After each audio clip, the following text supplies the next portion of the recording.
Dear students, good morning. Today we are on the page number 145 and today's heading is post office.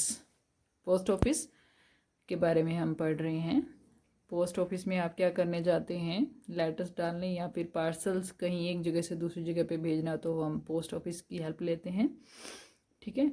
और इसके अलावा banking वगैरह भी होती है आजकल पोस्ट ऑफिस में. वैसे लेटर्स अभी हम कम डालते हैं, मतलब पोस्ट ऑफिस में हम आजकल मैसेज के थ्रू ही बातें कर लेते हैं, तो लेटर्स तो कम होते हैं लेकिन बाकी चीज़ें अभी भी चलती हैं पोस्ट ऑफिस के थ्रू. अब पहला question, have you ever been to a post office, कि आप कभी पोस्ट ऑफिस गए हैं? तो आप क्या लिखना है?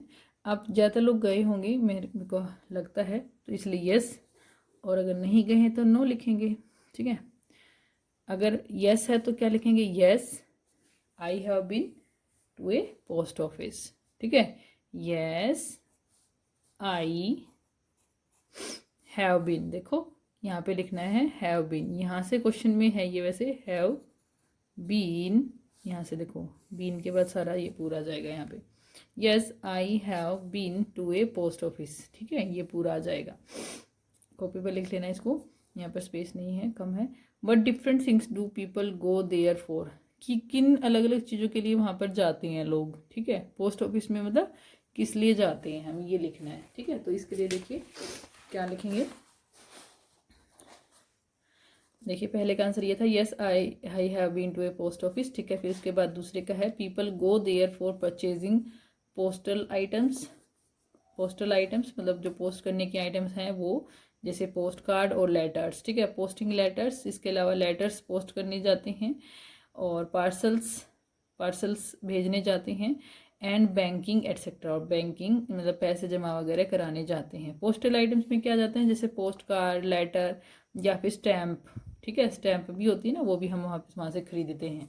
ठीक है, उसके बाद देखिए नेक्स्ट क्वेश्चन क्या कहता है. देखिए पोस्टल रेट्स. अच्छा, उसके बाद ये है एक और, दो क्वेश्चन हो रहे हैं छोटे छोटे. How much does a post card cost, की जो पोस्ट कार्ड है उसकी कॉस्ट कितनी होती है? 50 पैसे. How much does an inland letter cost, कितनी रुपीज़ होती है उसकी? 2 रुपीज़ 50 पैसे. ठीक है, जो इनलैंड लेटर का मतलब जो अपने इंडिया के अंदर जो चलता है ना, वो होता है इनलैंड लेटर. एक होते हैं बाहर विदेशों में भेजे जाने वाले लेटर, उनकी कॉस्ट अलग होती है. ये इंडिया के अंदर चलने वाले लेटर हैं, ₹250 है इसका कॉस्ट. ठीक है. उसके बाद देखिए पोस्टल रेट्स हमें दिए हुए हैं कुछ. यहाँ पे देखो सिंगल पोस्ट कार्ड का रेट दिया हुआ है रुपीज़, पोस्टल रेट्स दिए हुए हैं ₹50, मतलब 50 पैसे. देखो 1 से कम है ये, यहाँ 1 होता है पॉइंट से इधर, ये .50 है. .50 है तो ये 50 पैसे है. ठीक है, और हमने ऊपर यही लिखा था 50 पैसे.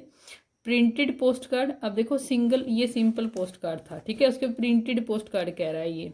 ठीक है, मतलब जिस पे डिज़ाइन कुछ बना हो, वो है 6 रुपीज़ का. इनलैंड लेटर है 2 रुपीज़ 50 पैसे का. ठीक है, देखो ये आ गया यहाँ पे जो हमने ऊपर लिखा था. लेटर वेइंग, अब देखो वे कैसे करते हैं. अब कई बार ये होता है कि हम कुछ सामान भी भेजते हैं. ठीक है, लेटर के थ्रू, जैसे पैसे वगैरह भेजते हैं या कुछ और छोटी मोटी चीज़ उसमें डालते हैं. ठीक है, तो उसमें 20 ग्राम्स और लेस जो लेटर के साथ है ये. ठीक है, पार्सल का अलग वेट होता है, पार्सल थोड़ा बड़ा होता है. अब इसमें लेटर वेइंग देखो, लेटर का वेट अगर 20 ग्राम या उससे कम है तो 5 रुपीज़. ठीक है, और फॉर एवरी एडिशनल 20 ग्राम कितना बढ़ता चला जाएगा? 2 रुपीज़ हर एक 20 ग्राम पे. देखो पहले 20 ग्राम के लिए तो 5 रुपये सीधे सीधे. उसके बाद मान लो 40 हो गया तो 5 रुपीज़, और उसके ऊपर 2 रुपीज़ और लग जाएंगे. ठीक है, तो 4 कितने हो जाएगा? 7. मान लो 30 ग्राम है तो भी कितना होगा? 7 ही होगा. ठीक है, क्योंकि वो 20 से ऊपर हो गया है. 20 से ऊपर होते ही इसके एडिशनल 2 रुपीज़ जुड़ जाएंगे, ये कह रहा है ये. ठीक है, समझ में आ रही है. उसके बाद देखो मैं फिर से बता देती हूँ कि जैसे मान लो हमारा जो लेटर है वो है 50 ग्राम का है.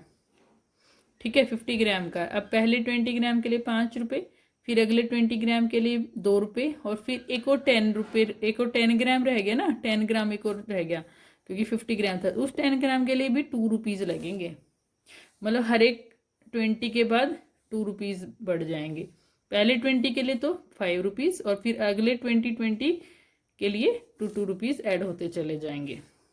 पार्सल बेइंग, पार्सल के देखिए क्या है, 50 ग्राम और लेस, 50 ग्राम या उससे कम के लिए 5 रुपीज़. ठीक है, फॉर एवरी एडिशनल 50 ग्राम। अब पहले 50 के लिए तो 50 है, लेकिन हर बार जब भी 50 जुड़ता चला जाएगा तो 3 रुपीज़ जुड़ते चले जाएंगे। मान लो 110 ग्राम है जो हमें पार्सल सेंड करना है, 110 ग्राम है, ठीक है, मान लो।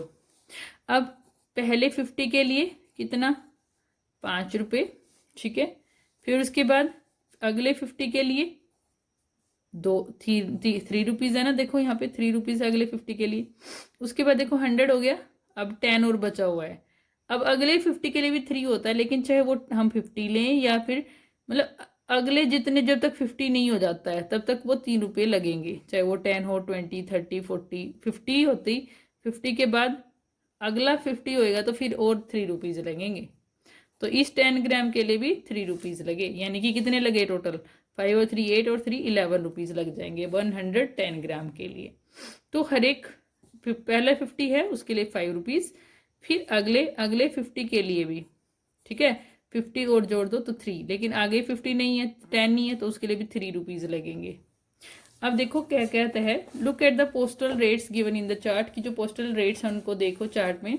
हाउ मच विल, और उसके बेस पे क्वेश्चन देना है, how much will you have to pay for stamps on a letter weighing 50 gram. अब देखो स्टैम्प्स लगाई हैं लेटर के ऊपर, लेटर का लेटर का देखना, एक तो पार्सल का दिख रहा है, दे रखा है, एक लेटर का, लेटर वाले को रेट्स देखना आपको। अब 50 ग्राम का भेज रहा है, ठीक है। अब उसने क्या कहा था कि 20 ग्राम के लिए तो क्या लगेगा, 5 रुपीज़ पहले 20 के लिए। उसके बाद फिर से 20 के लिए क्या लगेगा, 2 रुपीज़, लेकिन बच गया 10 और, तो उसके लिए भी 2 रुपीज़ लगेगा। तो टोटल कितने लग जाएंगे, 9 रुपीज़ लग जाएंगे। इसको हम देख लेते हैं कैसे करना, देखो कॉपी पे। चार्जेस फॉर फर्स्ट 20 ग्राम्स कितना है, ₹5 है। चार्जेस फॉर नेक्स्ट 20 ग्राम्स कितना है, ₹2 है अगले 20 के लिए। फिर चार्जेस फॉर नेक्स्ट 10 ग्राम कितना है, 2 है। ये 10 भाई, अगर 50 ग्राम ही थे ना उसके पास, क्योंकि 20 ग्राम हो गया, फिर अगले 20 ग्राम तक उसके पास 2 रुपये लगेंगे, लेकिन फिर उससे अगले 20 के लिए भी 2 ही लगने थे, लेकिन 20 नहीं है, वो 10 नहीं है, तो उसके लिए भी 2 ही लगेंगे। अगर ये 60 होता ना तो भी, मतलब अगर देखो 60 होता तो 20 20 20 हो जाता, ठीक है। पहले 20 के लिए 5, दूसरे 20 के लिए 2 और तीसरे 20 के लिए भी 2 हो जाता, लेकिन अभी हमारे पास 50 ग्राम है, तो इससे ज़्यादा होते ही ना, मतलब देखो 20 से ज़्यादा होते ही फिर वो नेक्स्ट 20 में काउंट हो जाएगा। नेक्स्ट 20 में कितने 20 हैं पूरे उसके पास, फिर वो ख़त्म हो गया 20, फिर 2 लग गए, फिर उससे नेक्स्ट और वेट है अभी, तो उसके लिए अलग से 2 रुपीज़ और लगेंगे, तो टोटल 9 रुपीज़ हो जाएंगे, ठीक है। उसके बाद देखिए टोटल चार्ज, अब क्या है ये टोटल चार्जेस, क्या लिखनी statement, total charges for 50 grams, last वाली जो स्टेटमेंट लिखनी है, ₹9 हो जाएगी, ठीक है। Charges for first 20 grams ₹5, charges for next 20 grams ₹2, charges for next 10 grams ₹2, total charges for 50 grams ₹9, ऐसे करना है, ठीक है। Akash wants to send a parcel of math magic text book to his friend Rani in Chennai. जो आकाश है वो पार्सल भेजना चाहता है किसका, मैथ मैजिक की टेक्स्ट बुक का, जो हमारी टेक्स्ट बुक है उसका, अपने फ्रेंड के पास, जो उसकी नाम, जिसका नाम है रानी, और वो कहाँ रहती है, इन चेन्नई, चेन्नई में रहती है, ठीक है। द बुक वेज 200 ग्राम, जो बुक का वेट है वो कितना है, 200 ग्राम है। See the chart to find the cost of posting the book. अब कहता है कि चार्ट को देखो कि उस बुक को सेंड करने के लिए उसको कितना चार्ज देना पड़ेगा, ठीक है। अब देखो अब ये तो काम होते ही हैं, जो कुरियर वाला आता है वो भी तो एक तरह से हमसे, मतलब हमसे तो नहीं लेता, लेकिन एडिशनल हमसे ही लेता है, एक तरह से देखा जाए तो एक्स्ट्रा चार्जेस होते हैं पोस्टल के। मतलब जैसे मान लो हम ऑनलाइन भी कुछ सामान मंगवाते हैं तो क्या होता है उसमें एक्स्ट्रा एडिशनल जुड़ते हैं पैसे, ठीक है, कुरियर करने वाले। पार्सल, अब देखो क्या कह रहा है ये, इसके अकॉर्डिंग 200 ग्राम मतलब वो भेजना है उसको, जो बुक का वेट है, मतलब पार्सल का वेट है एक तरह से। अब देखो इसने क्या कहा था, पहले 50 ग्राम के लिए अगर 50 और 50 से कम है, 50 ग्राम और 50 से कम है तो 5 रुपये लगेंगे, 5 रुपये लगेंगे। फिर अगले हर एक 50 ग्राम के लिए 3 रुपये जुड़ते चले जाएंगे, ठीक है। तो अब उसके 200 ग्राम उसको भेजना है तो कितना हो जाएगा, देखिए कैसे निकालेंगे, चार्जेस फॉर पार्सल बेइंग 50 ग्राम। ठीक है, पहले 50 ग्राम के लिए कितना है, ₹5।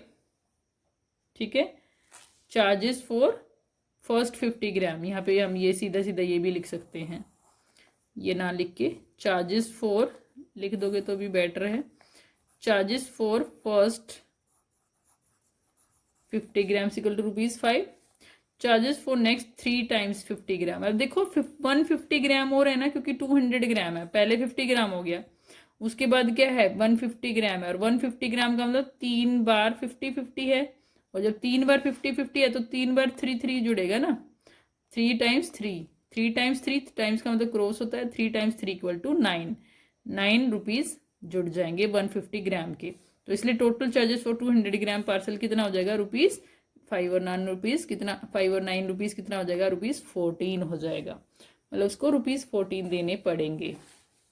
ओके, अब देखिए नेक्स्ट पेज पे कहता है कि read the weight shown in the picture. ये एक पिक्चर दिखाई गई है, इसमें हमें वेट देखना है कि कितना है। ठीक है, find out the cost of sending a parcel of that weight, और इस वेट का पार्सल को भेजने के लिए उसको कितने पैसे देने पड़ेंगे, हमें ये भी निकालना है। अब देखो यहाँ पे पार्सल का वेट दे रखा है 220 ग्राम, क्योंकि देखो 200, यहाँ देखो यहाँ 200 इस लाइन पे, और इधर कितना है 250 है। ठीक है, और इनके बीच में है ये सुई, ये एरो जो है इनके बीच में है, तो ये कितना 200 और 250 के बीच में कौन होता है, 225 ग्राम होता है, तो पार्सल का वेट कितना है 220 ग्राम है। ठीक है, सबसे पहली बात तो। उसके बाद देखो कॉस्ट ऑफ स्टैम्प्स कैसे निकलेगी। ठीक है, 225 ग्राम है, तो इसके लिए क्या करेंगे, पहले पार्सल वेट, ये कॉपी पे लिखने का तरीका मैं बता रही हूँ, पार्सल वेट क्वेश्चन आप यहाँ से लिखेंगे बुक में से, और आंसर मैं लिख रही हूँ, ध्यान रखना। पार्सल वेट 225 ग्राम। ठीक है, ये तो वेट निकाल लिया, कहाँ से निकाल लिया, यहाँ से निकाल लिया, इसके वेट से, ये दिखा रहा है ना एरो से। उसके बाद देखो उसको पैसे कितने देने पड़ेंगे, वो कैसे निकाल लेंगे, पार्सल चार्जेस और कॉस्ट ऑफ स्टैम्प्स की, जो स्टैम्प की कॉस्ट है वो कितनी होगी।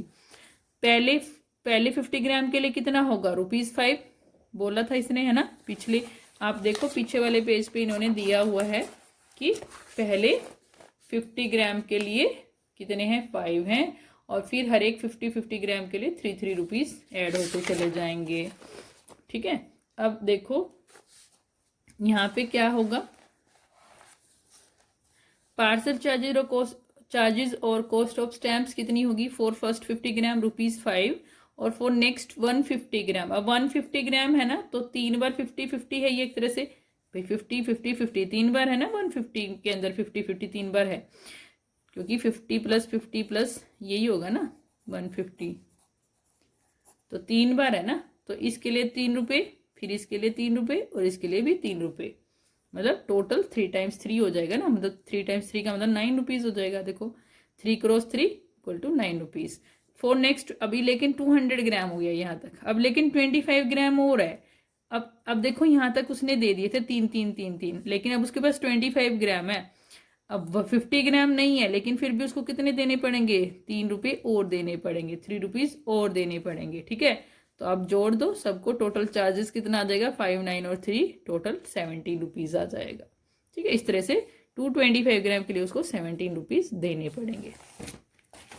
अब देखिए हाउ मेनी स्टैम्प्स, कहता है कि Rahul need stamps of ₹25 for हर हिज पार्सल। अपने पार्सल के लिए उसको ₹25 की स्टैम्प्स चाहिए थे। He went to the post office, वो पोस्ट ऑफिस गया। ओनली स्टैम्प्स, उसके पास कौन कौन सी स्टैम्प्स थे, देखो ₹1 की, ₹2 की, ₹5 की एंड ₹10 की were there at that time. ये वाली स्टैम्प्स थी वहां पर उस टाइम पे। ठीक है, यूजिंग दो stamps in how many different ways can he make ₹25। इन्हीं स्टैम्प्स का यूज करके वो 25 की स्टैम्प उसको लगानी है। ठीक है, तो कैसे लगाएगा ये हमें बताना है। ठीक है, वैसे यहाँ पे कुछ और स्टैम्प्स भी दी गई हैं। ये 200 का मतलब ये ₹2 की है, हो सकता ये ₹100 मतलब इसके ऊपर लिखा नहीं हुआ कि ये पैसे ही हैं। ये बाकी 200 लिखा तो ₹2 की, 100 वाली ₹1 की है, ये भी ₹1 की है, ये ₹25 की है। ठीक है, और ये 50 पैसे की है।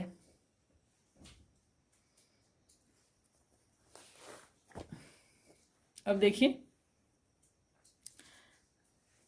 अब कहता है कि हाँ डिफरेंट वो बनाने हैं हमें, ठीक है, कम्बिनेशंस। अब देखो 25 रुपीज़ की स्टैंप लगाने के लिए वो क्या क्या करेगा, 5 तरीके हमें बताने हैं, 5 डिफरेंट वे हमें बताने हैं, कम्बिनेशन बतानी है। पहली कम्बिनेशन क्या हो सकती है कि वो एक ही स्टैंप लगा दे ₹25 की, है ना, 1 स्टैंप ऑफ ₹25, ठीक है।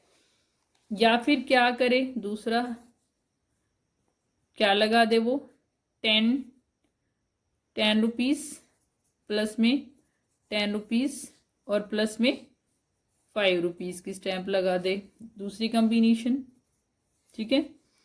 या फिर क्या करे, 5 की 5 स्टैंप लगा दे, 5 rupees, 5 rupees plus 5 rupees plus 5 rupees और प्लस 5 रुपीज़, ये भी कर सकता है। फोर्थ नंबर पे क्या कर सकता है वो, इसके अलावा कि वो क्या करे, ₹20 की एक डायरेक्ट लगा दे, 20 प्लस में ₹5, ऐसे भी कर सकता है, ठीक है। एक कॉम्बिनेशन और क्या कर सकता है वो कि 10 की तो एक लगा दे, ₹10 प्लस में 5 की 3 लगा दे, है ना, ऐसे भी कर सकता है।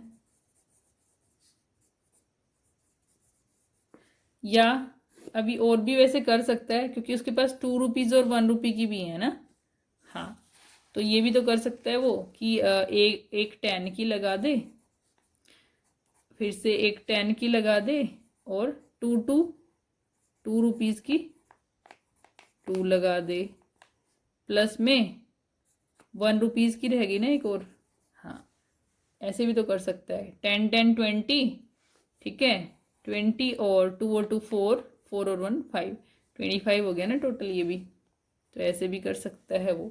तो मैंने 6 बताई हैं, 6 तरीके, और भी आप अरेंज कर सकते हैं और भी कम्बिनेशंस बना सकते हैं इसके अलावा भी, ठीक है।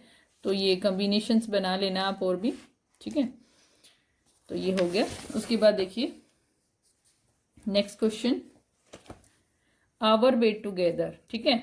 अब देखो, एक frog was struggling to escape from the mouth of a crow, एक जो फ्रॉग था वो क्रो के मुंह से बचने के लिए एस्केप का मतलब बचने के लिए स्ट्रगल कर रहा था, मतलब कोशिश कर रहा था, ठीक है।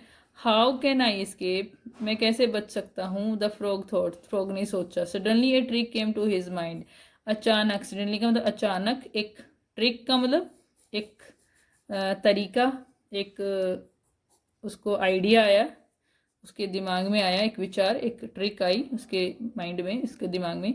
ही आस्क्ड द क्रो, उसने क्रो से पूछा, are you good at arithmetic, क्या तुम मैथ्स में अच्छे हो, गणित में अच्छे हो, इफ यस, अर्थमेटिक मतलब गणित, ठीक है, क्या तुम गणित में अच्छे हो, इफ यस, अगर हाँ, then I will ask you a problem, अगर हाँ, ठीक है, इफ का मतलब अगर, ठीक है, अगर हाँ, देन का मतलब तब, आई विल आस्क, मैं पूछूंगा तुमसे एक प्रॉब्लम, तुमसे एक क्वेश्चन पूछूंगा, मतलब, ठीक है। यूर वेट इज 650 ग्राम, तुम्हारा वेट 650 ग्राम है, and I am only 140 gram, और मैं सिर्फ 140 ग्राम का हूँ।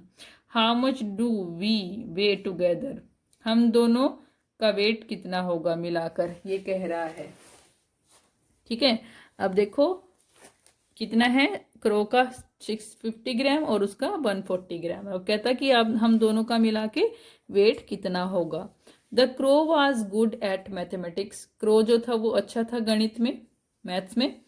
सो he happily open his beak to answer, इसलिए उसने खुशी से अपनी चोंच खोल दी आंसर देने के लिए, है ना। अब देखो क्या हुआ, वट हैपेंड आफ्टर दैट, उसके बाद क्या हुआ, ठीक है। So what was the answer the crow wanted to give, और क्या आंसर था जो क्रो देना चाहता था।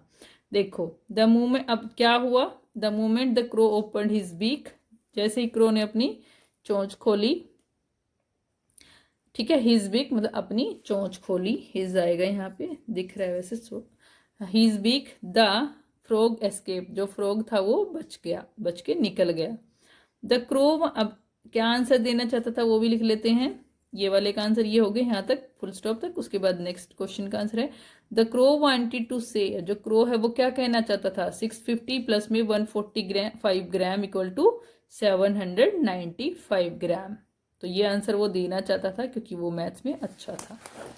उसके बाद देखिए एम आई फिट और फैट, कहता है कि अब क्योंकि ग्राम को ग्राम में जोड़ना था तो उसमें वही जोड़ेगा, वो आगे जाएगा क्रो वाले में। एम आई फिट और फैट, कि मैं फिट हूं या फैट हूं ये देखना है। The chart shows the height and weight of children between 6 and 10 years old. ठीक है, अब इस चार्ट में क्या दिखा रखा है कि जो बच्चे 6 से 10 ईयर्स के हैं उनके एज के हिसाब से उनका वेट दिखा रखा है। जैसे थेमसुला है, उसकी एज है 6 और उसकी हाइट दे रखी 3 फीट 7 इंचज और उसका वेट है 16 ग्राम। उसके बाद श्रीकुंत, उसकी एज है 10, 4, उसकी हाइट है 4 फीट 3 इंच और वेट है 23 ग्राम। रबिया की एज है 6 ईयर्स और उसकी हाइट है 3 फीट 10 इंचज, वेट है 17 kg। देखो बराबर सही है, वहाँ पे वो भी 6 ईयर्स का था, ये भी 6 ईयर्स की है, दोनों का सेम सेम सही है। ठीक है, थोड़ा बस थोड़ा बहुत फर्क है। विनीत 8 ईयर्स का, 3 फीट और 11 इंचज उसकी हाइट है और 19.5 kg उसका वेट है। कविता की एज है 9 ईयर्स और 3 फीट एंड 10 इंचज है उसकी हाइट और उसका वेट है 20 kg।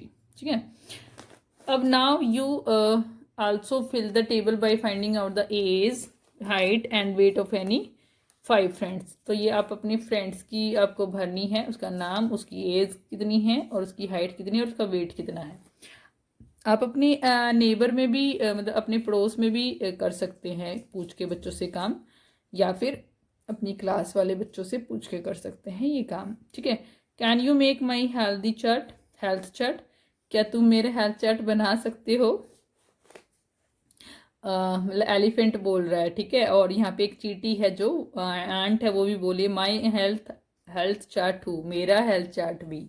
ठीक है, मतलब ये भी अपना हेल्थ चार्ट बनवाना चाहते हैं। इस चार्ट से हमें ये पता चलता है कि इस एज में, पर्टिकुलर एज में कितनी हाइट होनी चाहिए और कितना वेट होना चाहिए। अगर हाइट और वेट कम है तो हमें प्रॉपर डाइट लेनी चाहिए। ठीक है, उसके हिसाब से, ताकि हमारी हाइट और वेट ठीक हो जाए, हेल्दी हो जाए। ना ज़्यादा होना चाहिए वेट, ना ही कम होना चाहिए।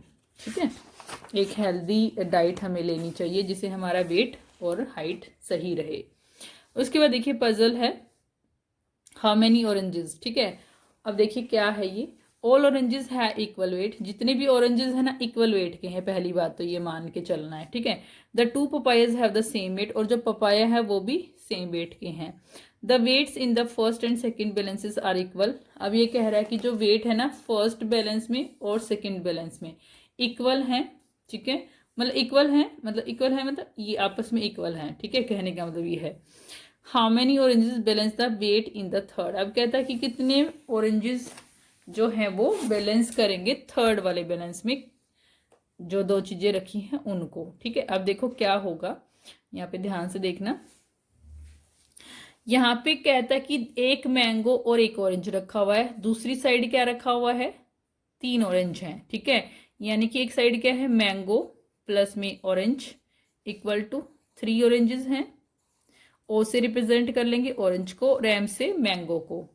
अब देखो जो ऑरेंज, ये वाला ऑरेंज है। ठीक है, अगर मैं इसको कट कर दूं यहां से, इससे कट कर दो या फिर क्या कर दो, इस ऑरेंज को उधर ले जाओ, मतलब उधर ले जाने का मतलब माइनस हो जाएगा। हम ये भी कह सकते हैं कि हमने क्या किया, इधर से ऑरेंज को हटा दिया, मतलब माइनस कर दिया। ठीक है, एक ऑरेंज को इधर से मैंने माइनस कर दिया लेफ्ट वाले में से, तो इधर से भी मैं क्या कर दूंगी, एक ऑरेंज को माइनस कर दूंगी। मतलब क्या, ये ऑरेंज ऑरेंज कट गए एक तरह से। ठीक है, यानी कि एक मैंगो जो है वो किसके इक्वल हो गया, 2 ऑरेंज के इक्वल बच गया, है ना। ये क्या आ गई हमारी फर्स्ट इक्वेशन, इसको हम बोलते हैं इक्वेशन, मतलब फर्स्ट कंडीशन आ गई एक तरह से। ठीक है, मतलब कि क्या दिखा रहा है ये इस कंडीशन में कि एक मैंगो ना 2 ऑरेंज के इक्वल है। अब यहाँ पे देखो यहाँ क्या हो रहा है, अब पपाया को पी से रिप्रेजेंट कर लो, P प्लस पी, यहाँ पे P प्लस पी है इक्वल टू यहाँ क्या है O+O+M, ठीक है, ये है। लेकिन हमें पता है कि जो M है उसकी वैल्यू कितनी है, 2O है, पीछे से हमें पता थी, तो उसकी जगह मैं क्या रख सकती हूँ, 2O रख सकती हूँ। देखो मैंने 2O रख दिए, ठीक है। अब मुझे पता चल गया, देखो यहां से, कि जो 2P है ना, 2P यानी कि P+P, 2P 4 ऑरेंज के इक्वल हैं। तो एक P जो होगा वो कितने ऑरेंज के इक्वल होगा, 2 ऑरेंज के इक्वल होगा, क्योंकि दोनों पपाया भी इक्वल थे और ऑरेंज भी सारे इक्वल हैं। तो यानी कि अगर हम बात करें एक पपाया की, तो वो 2 ऑरेंज के इक्वल है, ठीक है। ये बातें दोनों पता चल गई। यहाँ से हमारी सेकेंड इक्वेशन आ गई, मतलब ये सेकेंड इक्वेशन आ गई, इक्वेशन या फिर दूसरी कंडीशन आ गई। अब आ जाओ थर्ड वाले के ऊपर। अब थर्ड में देखो हमें क्या दे रखा है, एक पपाया एक मैंगो। अब हमें पता है कि एक पपाया और एक मैंगो। अब हमें पता है एक पपाया किसके इक्वल है, 2 ऑरेंज के, है ना, 2 ऑरेंज। और हमें ये भी पता है कि एक मैंगो किसने ऑरेंज के इक्वल है, 2 ऑरेंज के, यानी कि 2 ऑरेंज और 2 ऑरेंज, यानी कि कितने ऑरेंज हो गए टोटल, एक सेकेंड, 2 ऑरेंज है ये, ठीक है, 4 ऑरेंज के इक्वल हो गया। यानी कि हमें यहाँ पे कितने ऑरेंज रखने पड़ेंगे, 4 ऑरेंजेस रखने पड़ेंगे। तो हम क्या लिखेंगे, देयरफॉर लास्ट में क्या लिखेंगे, यहाँ पे दिखा दिया हमने ऐसे कर करके, लास्ट में लिख देंगे therefore 4 oranges will balance the weight in the third balance। जो थर्ड बैलेंस है उसमें जो वेट है उनको, जो बैलेंस कैसे होगा, 4 ऑरेंज रखने से होगा, ठीक है। अब देखो फाइंड दैट मार्बल। अब मार्बल हमें फाइंड आउट करना है, कैसा मार्बल फाइंड आउट करना है, कैसा मार्बल, 3 मार्बल हमें दिए हुए हैं, देखो नीचे मार्बल दिए हुए हैं, ठीक है, कंचे भी बोलते हैं हम इनको हिंदी में। 3 मार्बल हमें दिए हुए हैं, ठीक है।